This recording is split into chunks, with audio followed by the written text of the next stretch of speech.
Cô Lan, một người phụ nữ 68 tuổi, từng là giáo viên dạy văn với trí nhớ sắc sảo và lối nói chuyện cuốn hút. Nhưng chỉ trong vài tháng trở lại đây, cô bắt đầu hay quên, khi thì để quên chùm chìa khóa trong tủ lạnh, lúc lại nấu cơm mà quên bật bếp. Có lần, cô đi chợ mà không nhớ nổi mình đã mang ví hay chưa. Ban đầu, cô nghĩ chỉ là do tuổi tác.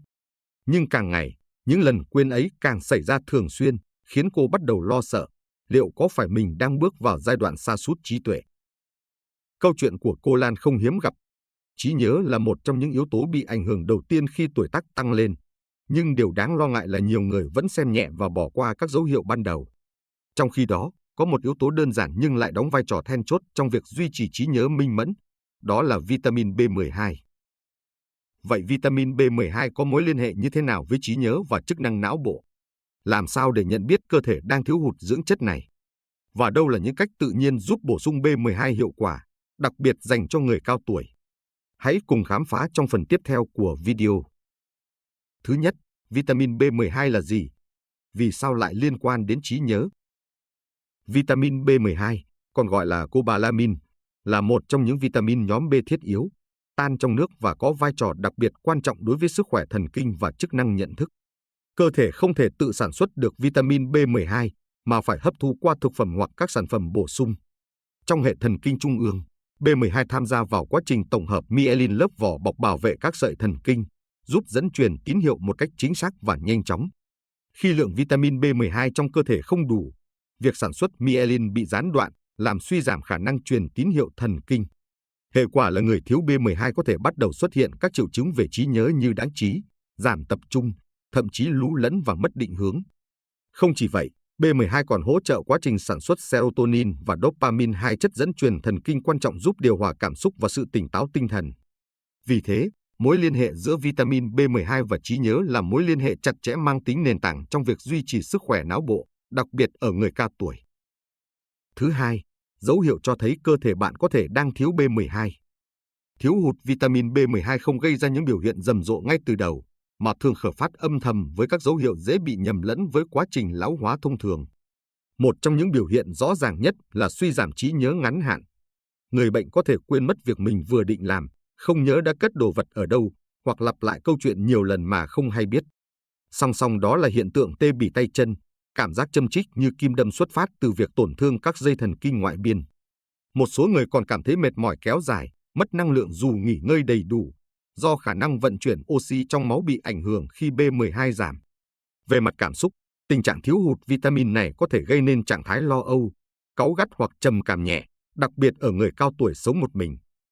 Ngoài ra, những dấu hiệu như da nhợt nhạt, nhịp tim nhanh hoặc cảm giác hoa mắt, chóng mặt cũng là lời cảnh báo sớm của cơ thể. Điều quan trọng là phải nhận biết những thay đổi nhỏ nhưng dai dẳng này, bởi chúng có thể là dấu hiệu cho thấy não bộ đang kêu cứu vì thiếu dưỡng chất quan trọng như B12. Thứ ba, nguyên nhân phổ biến khiến người lớn tuổi thiếu B12. Ở người cao tuổi, tình trạng thiếu hụt vitamin B12 thường không đến từ chế độ ăn nghèo dinh dưỡng, mà phần lớn bắt nguồn từ việc cơ thể giảm khả năng hấp thụ vitamin này một cách tự nhiên theo thời gian. Khi lão hóa, dạ dày bắt đầu tiết ra ít axit hydrochloric hơn, đây là loại axit cần thiết để giải phóng B12 ra khỏi thực phẩm. Sự suy giảm axit dạ dày, đặc biệt ở những người bị viêm teo niêm mạc dạ dày hoặc viêm dạ dày mãn tính, khiến cơ thể hấp thu B12 kém hiệu quả, dù khẩu phần ăn vẫn đầy đủ. Ngoài ra, một số loại thuốc phổ biến mà người lớn tuổi thường sử dụng như thuốc ức chế bơm proton, PPI, hoặc thuốc kháng axit cũng làm giảm môi trường axit cần thiết để hấp thu B12.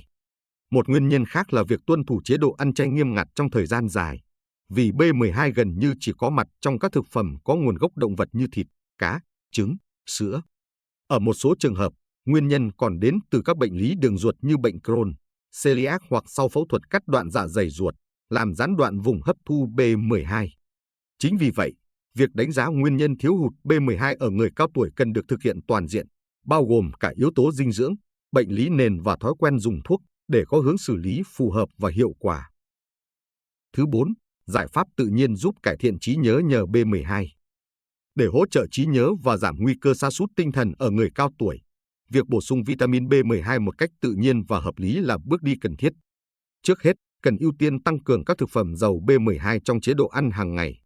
Các loại hải sản như cá hồi, cá ngừ, Sò và hàu không chỉ dồi dào vitamin B12 mà còn chứa nhiều axit béo omega 3 tốt cho não bộ.